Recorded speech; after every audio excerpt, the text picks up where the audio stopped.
Rule number 11 on executive session and public hearing. Number 3, under Section 11, testimony taken or material presented in an executive session or any summary thereof shall not be made public in whole or in part unless authorized by the committee. So, pero niredact namin yung ilang mga sensitibong impormasyon kanina nung pumayag yung abogado ni Kadante na i-bring up namin in open hearing. At yun po, Attorney Galicia, ang ilan sa mga itinatanong namin sa inyo. So I have a salamat, Senator Joel. I have a, yes, Majority Leader.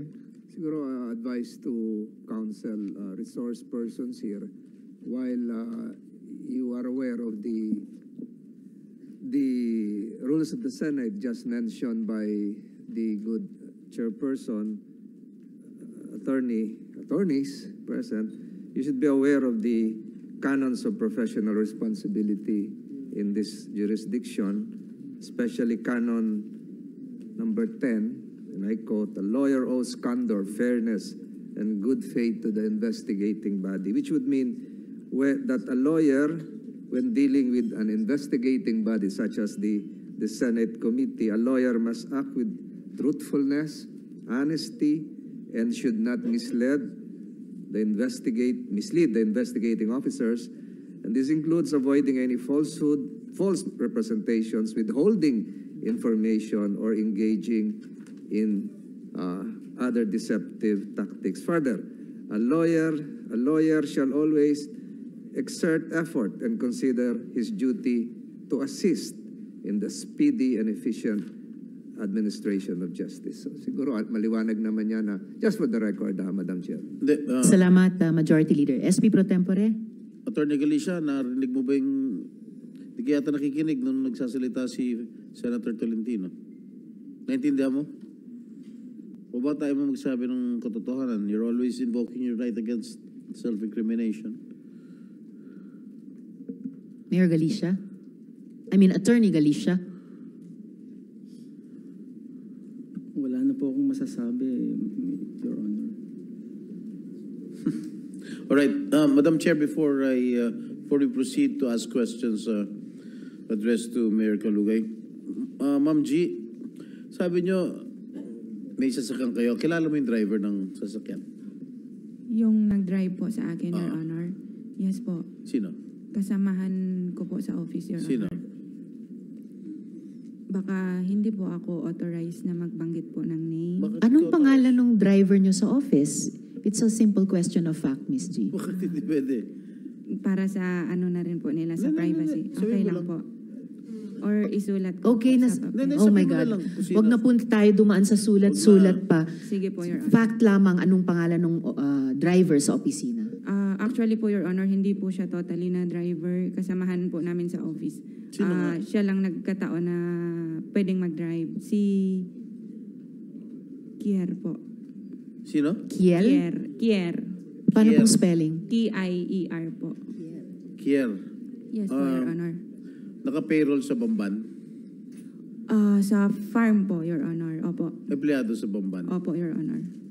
Empleyado? Ano pangalan? Kier? Kier po. Empleyado ng QJJ Farm po, Your Honor. So, eventually, naging kasamahan niyo sa munisipyo ng Bamban?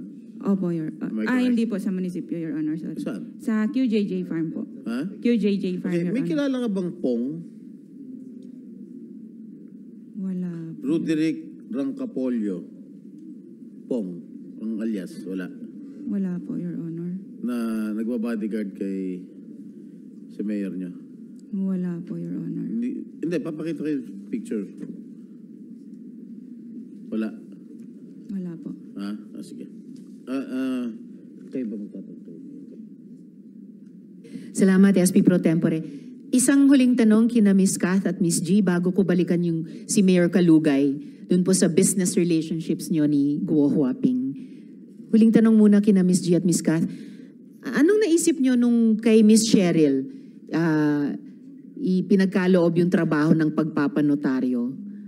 Inasa sa kanya. So, ibig po bang sabihin na may tiwala si Guo Huaping kina Mayor Kalugay at Miss Cheryl na gumawa kahit ng mali basta para sa kanya?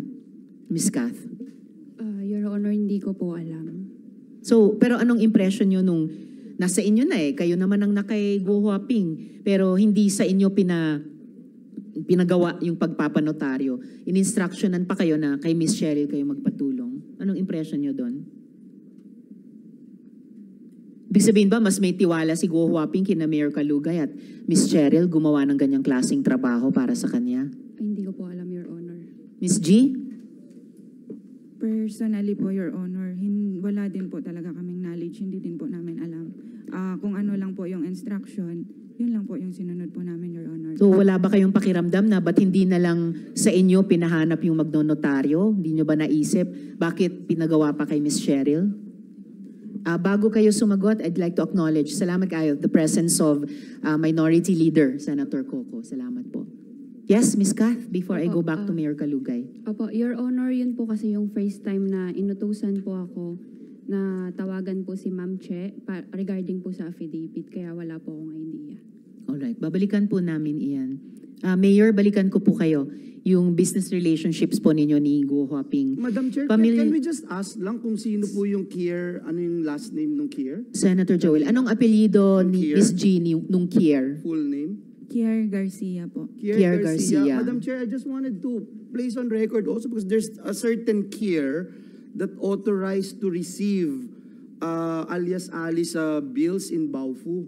So I just wanted to find out if it's the same person, Madam Chair. Just to put that on record. Thank you. Thank you. Salamat.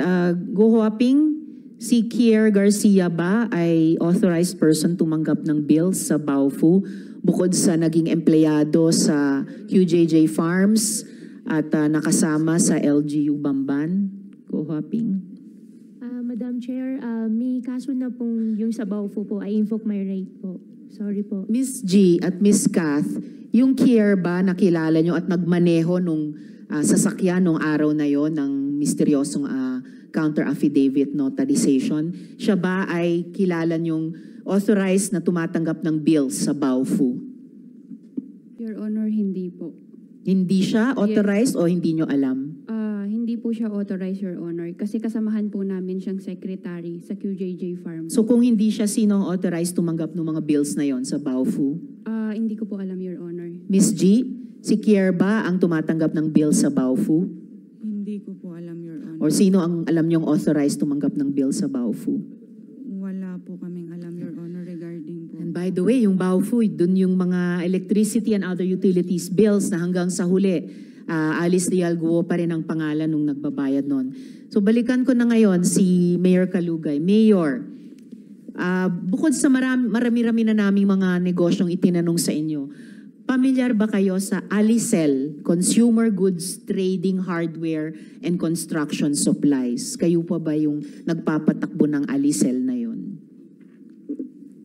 Hindi po, Madam Chair, pero bibigyan ko po kayo ng copy po, magpo-provide po kami. Ano po yung nasa kopyang yun na ibibigay nyo sa amin? Yung pong sinasabi po ninyo, Madam Chair, na Alicel Consumer Goods po. So anong pagkaalam nyo sa Alicel Consumer Goods Trading Hardware and Construction Supplies? Sinong mga tao ang, kanino nakarehistro yan? Hindi ko po kabisado, Madam Chair. Sir, hindi nyo kabisado pero mabibigay nyo sa amin yung papeles nun. Kukunin po sa office po sa BPLO, Madam Chair. Sinong may-ari nung Alicel na yan? Hindi ko po kabisado, Madam Chair, kaya magpo-provide po kami para ano po. Hindi ko po kabisado sa dami po nung ano po. Sa dami ng mga kumpanya na parang pinagsamang pangalan ninyo ni Go Huaping. Ay, hindi po, Madam Chair. Pwede nyo bang ibigay sa amin ngayong araw during this hearing bago kami mag-suspend, Mayor? Wala po kaming dala po, Madam Chair. Sino po si Joseph Mayrong? Kasi siya po yung registered owner ng Alicel business. Sino po yung Joseph Mayrong? Konektado din yata sa inyo yung taong ito kasi mukhang magkakilala sila ni Rahaina Kalugay, yung dati nyo yatang may bahay. Anak ko po yung Rahaina po. Anak nyo si Rahaina. Okay. So magkakilala po sila nung Joseph Mayrong? Opo, Your Honor. Opo. Sino po si Joseph Mayrong sa Alicel? Kasi sa papeles po namin, siya ang registered owner ng Alicel. Ay, yan po, sa pagkakaalam ko po, siya po yung may-ari po ng Alicel Oo nga po. Yun din po yung dokumento namin. Consumer Goods. Kilala po mo? yata, Apo. Your Honor. SP Pro Kilala Tempore. mo? Na-meet ko po sila nung nag-apply po sila ng permit po, Your Honor. Paano mo nakilala? Nung nag-apply ng permit sa opisina mo? Nung nag-apply po sila ng permit po, yung sa, yun po, yung Alicel Consumer Ito po. bang Alicel Aqua Farm ay tuloy-tuloy pa rin ano? Nagpa-function to? Ano po, Your Honor, yan po ay nagpa-imbestiga po ako dyan po sa Aqua. Alicel Aqua po. Pinaimbestiga mo yung farm ninyo? Hindi naman po namin farm, Your Honor. Sige lang. Ano pinaimbestiga mo? Piniimbestiga ko po sa MAU, sa BPLO po, kung yan po ay nag-ooperate at kung yan po ay nabigyan po ng permit, Your Honor. O ano ang resulta? Wala po, Your Honor, hindi po nag-ooperate po yung... Hindi. Saan ba nakalocate itong Alicel Aqua Farm? Nakalagay po yan sa Bakiwon po, Your Honor. Sa Sual? Opo. Sa teritoryo mo? Opo, Diba? nakalagay po sa Sual yung sinasabi po ninyo. So ang pero- sinasabi mo, hindi nagpo-function, hindi nag-operate. Opo, Your Honor. Okay, Madam Chair, I would just like to confront him with pictures of Alicel Aqua Farm that up to now, it is still existing and it is still operating. Okay, Mayor, ito ba yung Alicel Aqua Farm? Hindi po, Your Honor. Eh ano ito? Hindi ko po kabisado po yung sa Ba't dami mo po. sinasabing hindi po, kung hindi mo kabisado? Wala naman po kasing nag-operate po na Alicel Aqua Farm. Ito, po, Your Honor. maliwanag na maliwanag, Alicel Aqua Farm. And it's still operational. Wala pong nag-operate po, Your Honor, dahil nagpa-imbestiga po kami. Pictures don't lie. Hindi po ako nagsisinungaling. Hindi Your AI Honor. to. Hindi katulad yung AI namin ni Alice Goo. Oh. Hindi po ako nagsisinungaling, Your Honor. Sabi ko sa'yo, pictures don't lie. Hanggang ngayon ba, gusto mo pa rin magsinungaling? Booking na, It's still existing and it's still operational. Wala pong nag-ooperate, Your Honor, na Alicel Aqua Farm po, Your Honor. Okay, ano yung mga nag-ooperate na negosyo ninyo? Okay, Madam Chair, if I may. SP Pro Tempore. Happy Penguin Resort. Sino may-ari? Ang may-ari po niyan si Madam Veronica po, Your Honor. Sino si Madam Veronica? Hindi ko po masyado. Veronica Seriano. Okay. Saan nakalocate ito? Tama, Mayor, Veronica Soriano. Opo, tama po. Ayun. Where is this SP located Pro at? Tempore. Yung Happy Penguin Resort. Nasa Sual po, Your Honor. Sual. Okay. Mayor, At saka, SP Pro Tempore, if I may, bagamat sinasabi niyong si Veronica Soriano ang may-ari, pero yung lupa na tinatayuan ng Happy Penguin o Happy Land Resort, lupa galing sa inyo, tama po? Hindi po, Your Honor. Naku, mamaya may ipapakita po ako, Mayor at SP Pro Tempore. Ito, tax declaration. Interesante to, tax declaration po ng real property indicating transfer of sale ng property sa pagitan ninyo at ni Veronica Soriano. So, muli po, galing po sa inyo yung lupa ng Happy Land Resort o Happy Penguin Resort. Tama po, Mayor? Opo, meron pong Yun. lupa na parang nasa kulang 4,000 square meter po. Nabinta ko po, Your Honor. And in fact, SP Pro Tempore, if I may just complete this point, ang sinasabing pa nga sa akin ng mga kausap namin, yung pong Happy Penguin ay talagang sa inyo. At mamaya may maipapakita kami yung cadastral mapping. Sinusubukan yung i-dispose of ang inyong mga properties. At mamaya ito talaga susundan ko pa kasi may kinalaman hindi lamang sa business interests nyo ni Go Huaping, pero yung kasunod na tanong na yung papel ninyo sa pagtatakas niya. Dahil meron po kaming impormasyon na doon sa Happy Penguin, yung isa sa mga pinagtaguan ni Go Huaping. Babalikan ko po yung puntong yun, Mayor. SP Pro Tempore. Thank you, Madam Chair. Mayor, ang sabi mong owner ng lupa ay si Veronica Soriano. Correct? Opo, nabinta ko po sa kanya, Your Honor po. You were the previous owner. Kailan mo binenta? Hindi ko po matandaan po, Your Honor, kung kailan po nabinta. May ipapakita namin, SP Pro Tempore, yung dokumento ng sale sa pagitan ni Mayor at ni Ms. Soriano. July 15 mo lang binenta. Doon lumabas na itong this year. This year. Yan o, July 15, 2024. Ha? Doon lumabas na itong mga issue na ito. Mayor. Tama po, Your Honor. So binenta mo dahil lumabas na itong mga issue to. Hindi po sa lumabas po yung issue, Okay. Your Honor. Tama po, Your Honor. So binenta mo dahil lumabas na itong mga issue to. Hindi po sa lumabas po yung issue. Okay. Ito, marami kaming mga resibo na nakalap na nakalagay sa pangalan mo, Mayor Liseldo Calugay. Happy Place, Compound, Agbayani Street, Poblacion, Sual, Pangasinan. October to October of this year. October 2022. Maraming mga resibo nasa pangalan mo at nasa pangalan ni Alice Go. Materyales ito para dito sa pagpapatayo ng Happy Penguin Resort.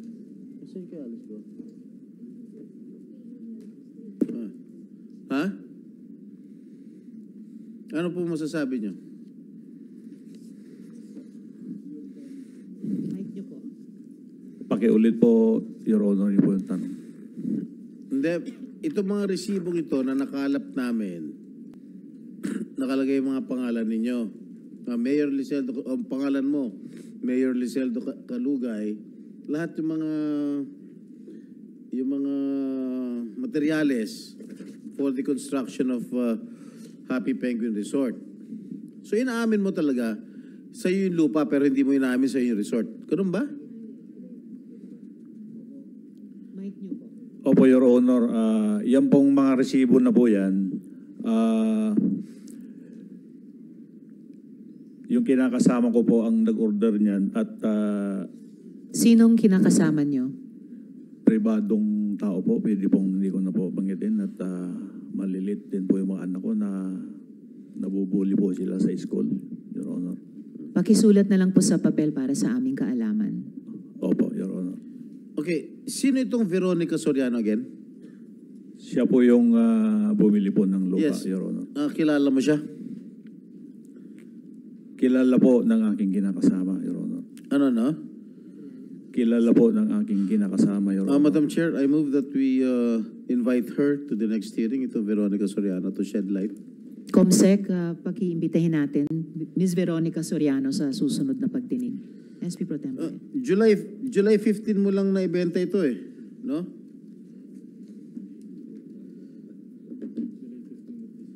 Yes, July 15 of this year. At inamin naman niya, July 15. Alam mo, Mayor, At saka SP Pro Temp, if I may add yung ganitong mga resibo, at meron din akong isa pa na pwedeng ipakita, pareho o similar sa inyo, ay resibo ng pagbili ng construction supplies ng 3-link Q Farm din sa pamilyang Guo. So yung sa ibang resibo, si Alice Guo ang nakapangalan. Ganon din po, tulad sa inyo, SP Pro Tempore, sa Majesty Lumber and Construction Supply. Meron nga resibong issued kay Mayor Calugay, meron din pong itong Majesty Lumber and Construction Supply, resibong issued kay Mayor Alice Lial Guo. Pero pareho. Address 3-link Q Farm, SP Pro Tempore. yes, iisa lang ang supplier nila, yung Majesty Lumber and Construction Supply. Ito, Mayor Liseldo Calugay, para sa 3-link Q Farm, Malabobo, mga tarim, Pangasinan. Dito rin, Mayor Alice Lialgo, 3-link Q Farm, Malabogo, Malabogo, mga tarim Pangasinan. Oh. Di ba, ano? Obvious naman. Yung pong yung diniliver po na materialis po, hindi ko po alam kung saan na-deliver po yan, pero tumawag po sa akin si Mayor Alice po kung saan po makakabili ng mga borang construction Alam mo, supply po. Hindi naman yan ang tanong ko eh. Bakit diniliver sa nasa pangalan mo, nasa ilalim ng pangalan mo ito resibo at nasa pangalan din ni Mayor Go, ni Alice Go. Ayan, ang dami oh. October 17, 2022, December 9, 2022. 3 Lin Q Farm. Hindi ba sa inyo ito? Hindi po, Your Honor. Kanino to? Ang pagkakalam ko po, kila Mayor Alice po yan. O Mayor Alice, sa'yo ito? Yes po, yan po yung piggery ko po. Piggery? Opo. O bakit may resibo si Mayor Kalugay dito sa pagdala ng materyales? Pagbili ng materyales? Construction materials po yan siguro po. Hindi ko Yes, na rin po bakit yan maalala. nasa pangalan ni Mayor Kalugay iba? Hindi ko po nakita po yung resibo po na Ito, yan. papakita ko sa'yo. Pakita mo page. SP Pro Tempore, Mayor, kasosyo nyo ba yung buong Guo family dun sa 3 Lin Q Farms? Hindi po, Madam Chair. So yung tanong din ni SP Pro Tempore kay Guo Huaping, bakit kayo ang nagbabayad sa inyo ini-issue yung resibo ng construction supplies para sa 3 Lin Q Farms na panay pamilya ni Guo Huaping ang incorporators, siya mismo, si Miss Sheila Guo, Simon Guo, Lin Wenyi, at Guo Jianzhong, yung mga magulang. Anong kinalaman nyo doon? Hindi po ako nagbayad, Madam Chair. Ang kwento po niyan, tumawag po si Mayor Alice kung saan po makakabili po ng murang mga construction supply kasi po ang family business po namin construction supply. Ang sabi ko, sige, mayroon kaming pinagkukunan na kumari po ni Ate Che, doon na lang po kayo kumuha. Kaya sabi ko kay Ate Che, kayo na lang po mag-usap at para maka-discount po sila.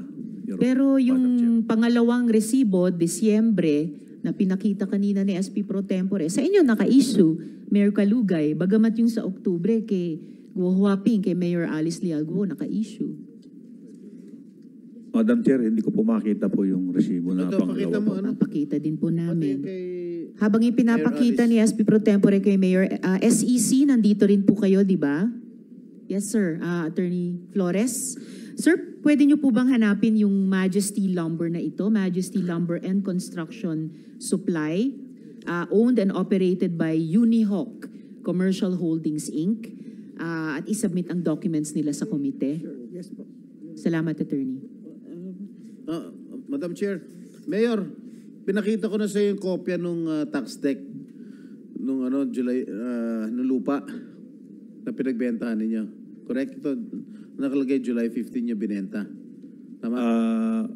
Pwede ko pong makita po, Your Honor.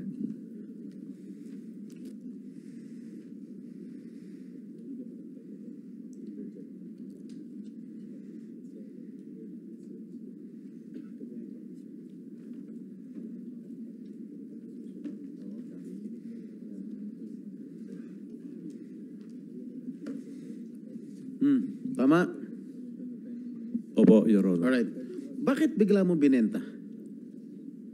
Medyo nagipit lang po, Your Honor, kaya... Hindi, kanina tinatanong kita, kaya mo binenta dahil lumabas na itong issue nito at umamin ka. Ay, hindi po, Your Honor. Wala naman po akong inaamin, Your Honor. Tinatanong ko sa iyo kanina ni.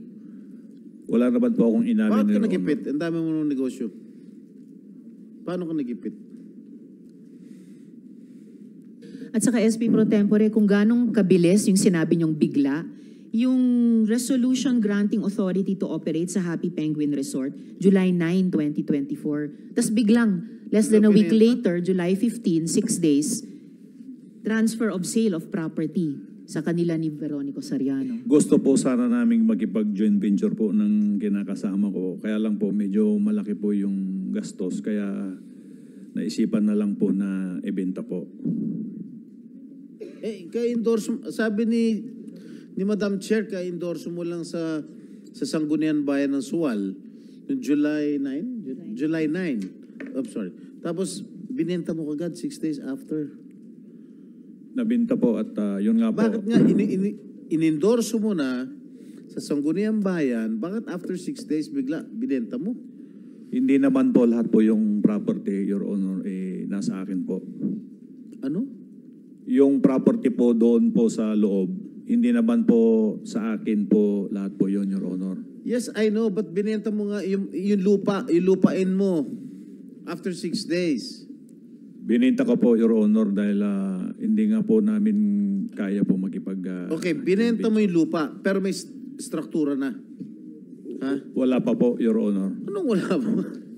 SP Pro Tempore, mukhang yung mga buwan ng June at July ay mga buwan ng kagipitan ba to o kailangan ng malaking pera? Dahil based on a reliable source, Mayor, di umano, nag-withdraw kayo ng 150 million pesos bandang June 10 to June 20, 2024 sa Metrobank Dagupan, Pangasinan. Tama po ba yon? Wala po akong ganyang account, Madam Chair. Madam Chair, maybe we can ask Kamla to Yes, see SP to Pro it if Tempore. there was a huge withdrawal in the amount of 100 million during those Attorney, time in Metrobank Dagupan. Opo, Attorney Your Honor, Attorney Cabalite? Kabanlit, Your Honor. Kabalin. Kabanlit, Your Honor. Yes, Your Honor. Attorney Cabalin, can you please verify this reliable information? 150 million peso withdrawal by the mayor bandang June 10 to 20, 2024 sa Metrobank Dagupan. We'll check that, Your Honor. Thank you.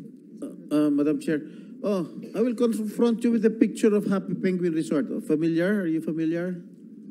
opo, dahil yung kinakasama ko po ang nangontrata po dyan, Your Honor.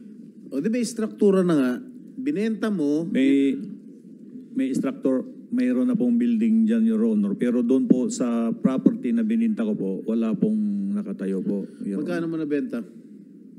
Parang nasa 1.2 po. Magkano?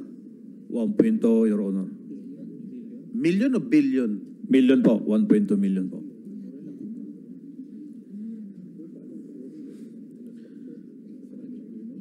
Kasama yung lupa o kasama yung improvements?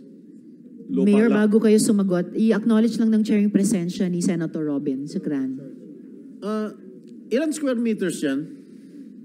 Kung di ako nagkakamali, nasa 4,000 square meter po. 4,000 square meters.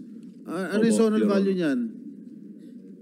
Hindi ko po sigurado, Your Honor. Ikaw ang Mayor, mayor, kayo di ang mo alam. mayor. Mayor ka, di ba? Opo, Your Hindi Honor. dapat alam mo. Itanong ko po sa assessor po dahil hindi ko naman po kabisado ang mga property value po. Pakitanungin nyo ngayong hearing, Mayor, at sabihin nyo sa amin yung zonal value niyan. Ngayong hearing po, Mayor, please. Opo, mamaya po at itanong ko po, Your Honor. Kasi tuloy nyo yung pagsagot kay SP Pro Tempore. Yung pong iklaro ko po itong resibo po, Your Honor. Nilagay po, kineraw po sa akin ito dahil hindi naman po nila kilala po si Mayor Alice ko. Sorry, Mayor. October pa lang, yung naunang resibo ng Majesty Lumber, October 17. Mayor Alice Lealgo. Please, Mayor, pinapakita na po ni SP Pro Tempore yung mga dokumento sa inyo. Kilala na nila siya. Kasi nung October, meron silang malaking ibinili sa kanila. 292,000 pesos. Hindi po totoo na by December na limutan na nila si Guo Huaping kaya kailangan sa pangalan nyo ibigay ang resibo. At hindi po care of nakalagay nakalagay lang issued to Mayor Iseldo Calugay. Opo, Your Honor, pero ang inutusan ko po dyan si Ate Che na sila na po mag-usap sa order po ni Mayor Alice, Madam Chair. Kung ano pa man, ang dami na namin naitanong sa inyo earlier sa dalawang resibong ito na nagli-lead back pa rin sa business relationship nyo ni Guo Huaping. SP Pro Tempore. Madam Chair, I move that we subpoena duces tecum all the documents, the deed of sale of Veronica Soriano and Mayor Calugay. So ordered. COMSEC, please. 1 point, natanong mo na sa assessor mo? Magkano yung zonal valuation Hindi pa ng po, per Your square Honor, meter? at hindi ko po So, matawagan. 1 million, can you kindly compute, COMSEC, 1,200,000 Opo, Your Honor. divided by how many square meters? 4,000 square meters. 4,000 square meters, approximately. Opo, Your Honor. Magkano? 300 pesos per square meter? Ha? Bundok po ito, Your Honor. Even though, 300, pinenta mo? Pero bundok nga, pero ang ganda na naman ng resort mo dun. Hindi po namin Tapos resort, Your ito, Honor. bundok pero meron kang ano yun, port.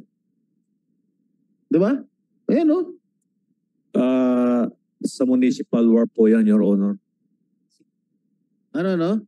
Daungan. Municipal warp po yan, Kailan? Your Honor. Daungan. Opo, Your Honor. Okay. I surmise, Madam President, Madam Chair, that based on the testimony of Sheila Go during the first hearing, or during the previous hearing, nasabi niya ang running time from Manila dun sa small boat ay 5 hours. I surmise na dito sila sumakay para sa kanilang escape. Alright. Dun sa Happy Penguin Resort, lately ba may mga yate na dumaong sa inyo resort? Mic niyo po. Hindi po namin resort yun, Your Honor, at wala po akong alam na yate po, Your Honor. O small boat? Wala din po, Your Honor. May helipad ba yung Happy Penguin? Wala po, Your Honor. Walang, halimbawa, meron bang mga nagla-landing na helicopter sa bayan mo? Sa pagkakaalam ko po, Your Honor, wala po. Talaga. Kasi maraming mga tiga-Sual na namamataan na merong lagi lumalapag na R66 na helicopter dyan po sa lugar ninyo. Wala po, Your Honor. Meron ka bang helicopter? Wala po, Your Honor. Meron ka bang kakilala na may helicopter? Wala po, Your Honor. Kapamilya mo? Wala rin pong helicopter po yung pamilya ko po, Your Honor. Kapuso mo? Wala rin pong helicopter po yung kinakasama ko po. Sigurado ka? Opo, Your Honor. Okay. SP Pro Tempore, pero alam niyo ba, Mayor, kung nasaan ngayon yung helicopter ni Guo Huaping? Wala po akong alam na helicopter po. Yung helicopter po niya ay nasa Pangasinan. Hindi ko po alam, Your Honor. Specifically, nasa WCC Aeronautics School. Hindi ko po alam po yun, Your Honor. Mamaya, ipapakita ko yung photo ng helicopter, Mayor. SP Pro Tempore, Thank you, Madam Chair. Yes. Mayor, kailan yung una nakilala si love mo? Hindi ko po love, Your Honor. O kailan mo una nakilala si Alice? Kung hindi po ako nagkakamali, mga 2016 po, Your Honor. 2016. Opo. Hindi ka pa mayor? Hindi pa po, Your Honor. Hindi ka pa mayor? Opo. Siya? Negosyante po ng baboy po, Your Saan Honor. kayo una nakita? Namit ko po siya sa Bamban po, sa farm nila. Bamban? Inimbita ka? Opo, Your Honor. Hindi po, naghahanap po ako ng magsusupply ng baboy. Doon, isa po siya sa napuntahan ko po para mag-inquire po ng mga presyo po. Okay, pagkatapos itong issue na lumabas, kailan kayo huli nakita? Nung, kung di po ako nagkakamali, nung kasalang bayan po, Your Honor. Yung meron kang nasaan yung picture na yan? Yung pinakita kong picture nung nakarang hearing. Nanonood ka ba ng hearing? Itong Senate? Nanood po ko, Your Honor. Nasa hospital po ako noon, Your Honor. Okay. SP Pro Tempore, I could add here. May photo akong ipapakita din mamaya. Ito yung helicopter kanina na sinasabi ko sa inyo, Mayor, na nasa WCC Aeronautics School sa Pangasinan.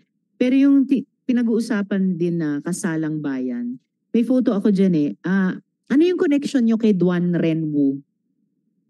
Wala po, Your Honor. Naku po. Kay Cassie Leong, ano pong connection ninyo, Mayor? Wala rin po, Your Honor. Kasi nandyan po sila dun sa kasalang bayan, nakababanggit nyo lang. May photographic evidence. Naalala nyo na po? Nung kasalang bayan po, marami pong kasama si Mayor Alice po pero hindi ko po kilala po yung iba. Oo, ipapakita po namin yung litrato. Naiiba lang yung flow ng mga litrato namin. Pero nandyan po si Duan Renwu, andyan din po si Cassie Leong. Ito po ay February 2024, kasalang bayan sa Sual.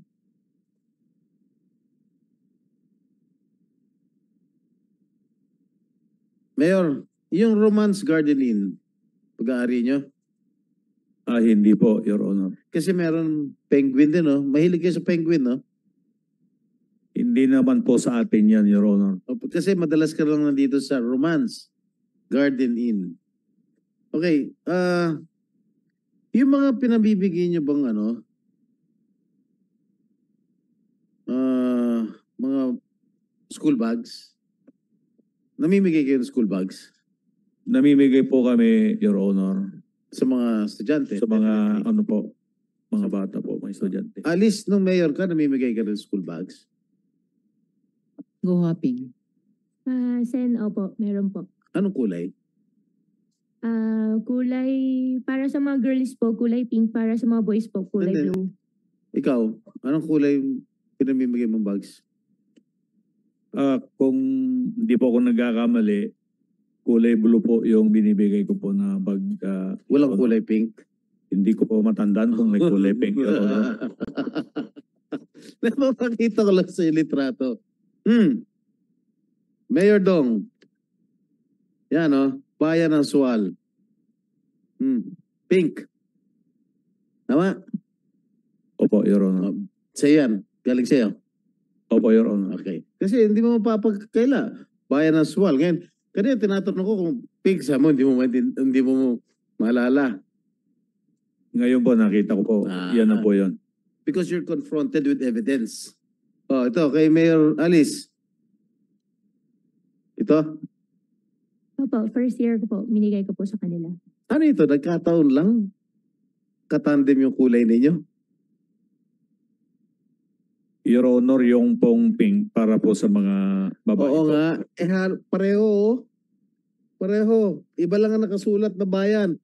Bayan ng Sual, tsaka bayan ng Bamban. Isa lang ang supplier ninyo. Hindi naman po ako nagde-decide ng kung ano pong kulay. Marami po sa office po, saka mga bata at teacher po. Nagkataon lagi, Pati yung couple shirts ninyo, nagkataon din. Na-flash na. Oh. Tama? Opo, Your Honor, nagkataon. Nagkataon din? Nagkataon? Opo, Your Honor. Okay. Yung bulaklak na binigay mo kay Alice, to. Opo, Your Honor. Tapos, na-receive niya. Pareho. Opo, Your Honor. Ano yung okasyon to? February 14 po, Your Honor. Nagdala po ako. Wala kayo relasyon, ha? February 14 mo pa binigay, ha? Wala po, Your Honor. Yan po nagdala po ako ng imbitasyon po doon po sa kasalang bayan. At siyempre po, Your Honor, mayor din po yung pagbibigyan ko. Kaya po, binigyan ko rin po ng maayos po na bulaklak. Okay. Pero tinaon mo February 14, ha? Opo, Your Honor, dahil po marami po akong binibigyan ng bulaklak, Your Honor, po tuwing February 14. Pero maraming bulaklak, pero hindi ganito karami, kamahal. Isa lang po yan, isang Kaya ganun lang. isa lang para lang kay Love. Hindi naman po love, Your Honor. Ano tawagan niya? Honey? Miss Alice po. Wala bang ibang term of endearment? Wala po, Your Honor. Madam, I will pursue my questions later. Thank you, Madam. Salamat, SP Pro Tempore. Pakinggan naman natin yung ating mga government agencies.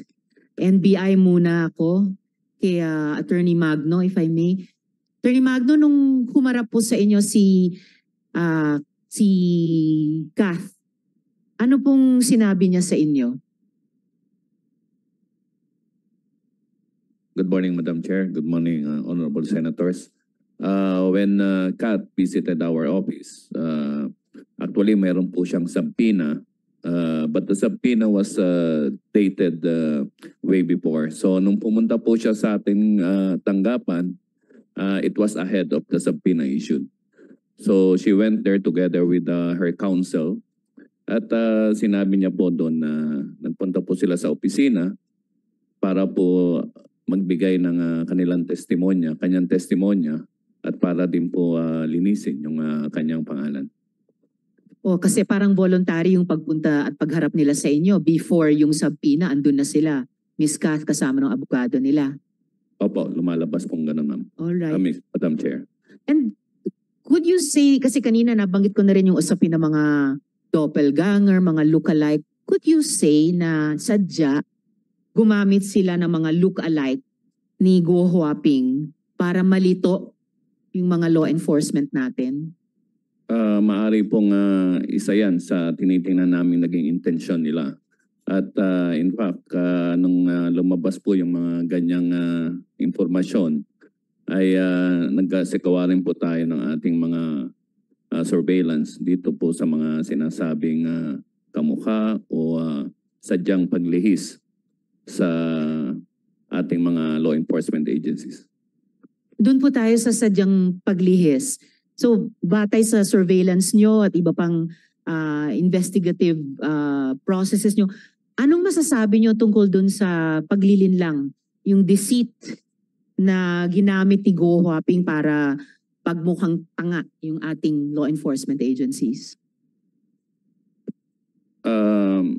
Sa amin pong palagay, ito po ay hindi naman po namin sinasabing kanyang sinadya o ano, but ito po ay isa sa aming obserbasyon. At kaya po ito ay aming sinundan at unfortunately, hindi naman po ito naging positibo. Hindi naging positibo? In the manner po na sinubukan po nating manmanan ang mga close associates at sa mga amin pong ginawang pagsusurveillance ay hindi po namin nakita yung presensya ni Mayor Alice Go. Doon sa posibleng paggamit ng mga look-alike para lituhin tayo, yun ba yung paraan para napirmahan yung counter affidavit at napanotaryo yon kahit wala na siya sa bansa noon?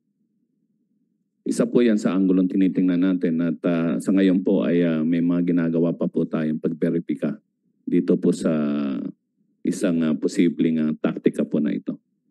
So posible rin na yung taong nakasakay sa sasakyan at ayon sa affidavit ni Kadante ay kumaway sa kanya at posible o malamang ay pumirma unless totoo yung kwento ni na Miss Kath at Miss G. Posibleng yung taong yun sa sasakyan ay isang look-alike lamang ni Go Huaping. May posibilidad po yan pero katulad po ng nabanggit ko, Madam Chair, ay bine-verify po natin to sa iba pa pong procedure para po matiyak po natin. Tapos paki-share po sa komite kung ano na ang alam ng Bureau tungkol sa paano umalis si Go Huaping. Sa ngayon, Madam Chair, ay patuloy pa rin po yung pag-verify natin. Although meron na rin pong mga leads na tinitingnan po tayo, siguro po pagka mas kompleto na po ito, ay may sasubmit po namin ang aming report. Well, maraming salamat para doon, Attorney Magno. I suppose isa sa mga leads o possible na mabubuo yung kwento ng kanyang pagtakas ay kung by sea totoo, kung by sea talaga, posibleng sa isang daungan gamit ang isang malaking boat tulad ng yate or maliit na boat. Isa po yan sa pinag-aaralan po at tinitingnan po natin, Madam Chair. Salamat, Attorney Magno. Mga tanong naman sa Bureau of Immigration. Nasaan po si Sir Taga? Yes, sir. Mr. Manahan. Sir, well, last week, the President decided to sack your predecessor in what appears to be reasons motivated by the failure of the Bureau to detect the escape of Guo Huaping. In short, nasalisihan kayo. So, wag nyo na po sanang pagtakpa ng inyong ahensya. As I'm sure you know that there's value in the Senate knowing saan ba nagkulang at kung may kailangan tayong iwasto. So, magtapat po kayo, Mr. Manahan. Do we have at this point credible information of BI officials having been bribed to facilitate the escape of Guo Huaping? Magandang umaga po, Madam Chairperson, Your Honors and members of this honorable committee. With regard to that question, Madam Chair, the BI is still undergoing its internal investigation, and rest assured po na after ma-finalize po any investigations or conclusions with regard to the investigation, we will submit to this committee. Again, ma'am, we hindi po namin madi-discredit na part of the investigation is also investigating our own personnel and our ports of entries and exits. So, as I mentioned last hearing, there's a possibility po na it's yung escape ay nangyari sa aircraft or sa sea vessels, but at this time nakatuon po kami sa sea path ng pag-escape po ng Guo siblings. So we will submit, ma'am, once ma-finalize po namin ng aming investigation po. Thank you. Salamat po. Although the committee has heard that earlier and sabi nga dito sa giligo ni Senator Joel, ang tagal naman. Pero particular, meron po bang lumabas na balita mula sa intelligence community na may high BI official ay tumanggap ng 200 million pesos mula kay Guo Huaping? Ganong ka panipaniwala ang ganitong impormasyon? Madam Chair, dun sa amount po na 200 million, na nakakuha po tayo ng intelligence information with regard to the amount. Pero with regard to dun sa tumanggap po ng that amount na isang BI personnel or associated sa BI, wala pa ho, pero we're still validating. We're part of the investigation, Madam Chair. Kailan nyo na po mababalidate? Kasi nabanggit ko na po ito sa previous hearing at sinabi na rin po ng BI noon na iniimbestigan nyo na noon. As the soonest, Madam Chair. But when is the soonest, sir? If we have a validated information, Madam Chair, we will submit. Within several days? Yes, ma'am. Yes, ma'am. Madam Chair. How many days po? 3 days? 1 week? I'm sorry, Madam Chair, but I cannot commit. I can only commit if there's a validated information, Madam Chair. Of course, I understand that. So within a few days? We will try, Madam Chairperson. Try your best. Itanong ko rin, before Senator Joel, itanong ko rin itong parehong tanong kay General Villanueva. Kapanipaniwala ba yung ganyang impormasyon na mayroon daw mataas na BI official na tumanggap ng 200 million para patakasin si Guo Huaping? Good morning, Madam Chair. Actually, ma'am, we haven't confirmed yet kung talagang may mga usap-usapan po within the intelligence community. Yes. Pero wala pa pong confirmation, ma'am, kung may mga witnesses